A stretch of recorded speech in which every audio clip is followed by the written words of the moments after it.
Welcome back to the Pastor Study. I hope you had a wonderful Palm Sunday yesterday. I know some were not able to join us for worship, but it was a time where we shared together in love feast and communion. We shared the Word, we shared food, we shared the bread and the cup. It was a good time to be together as the body of Christ, and I'm sorry you didn't make it. For those of you who did, I trust that you found it renewing and refreshing and an opportunity to deeply engage in acts of faith and to draw closer to the body of Christ. As many of you know, I enjoy reading from the Desert Fathers, and their statements sometimes very short, pithy, and filled with deep meaning. There's one I encountered from Father Anthony. He said, "Our life and our death is with our brother. If we gain our brother, we have gained God. But if we scandalize our brother, we have sinned against Christ." Now, one of the things that we often miss is the deeply connected nature of our faith. Our faith is not about us alone. It is about being part of the body of Christ.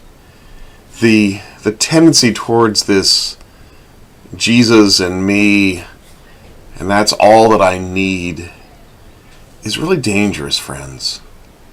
It disconnects us from the body. Like a finger severed from the hand, it cannot survive.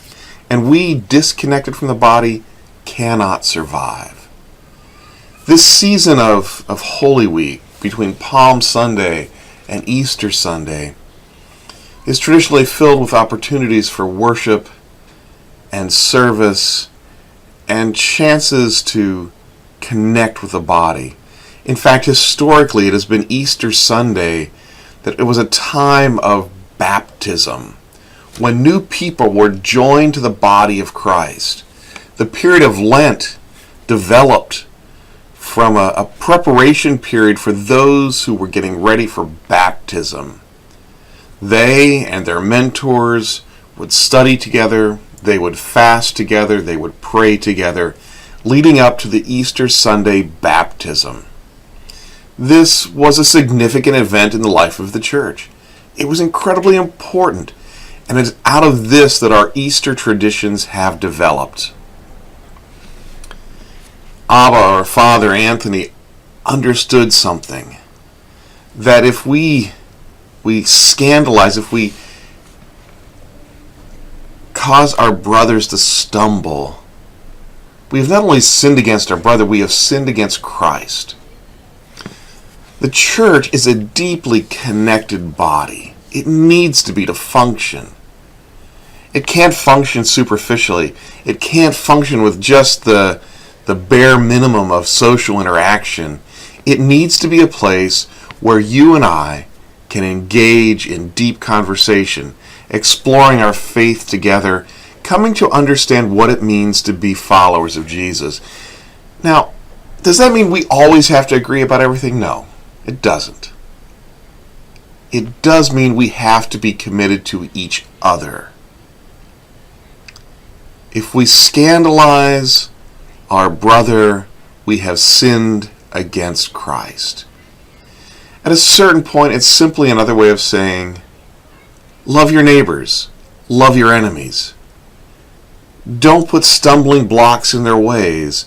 There are so many ways to talk about this, but it comes back to this deeply connected nature of faith. Friends, this week, as you move through the week, I know there's a lot going on and you're busy, and there are things to do. As you study, as you pray, as you reflect, continue to keep the persecuted church in your prayers. Continue to keep your brothers and sisters here at First Church who are going through issues with health or any of the other things that we've mentioned. Keep them in your prayers. Owen is moving through his treatments. Bud continues to recover.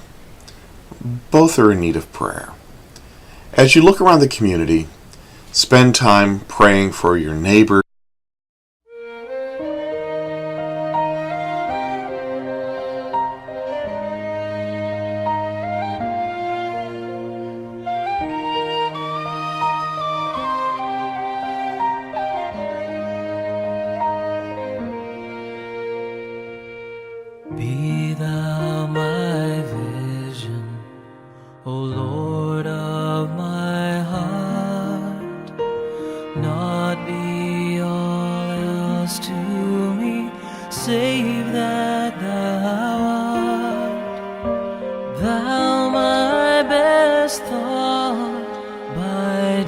or by night, waking or sleeping,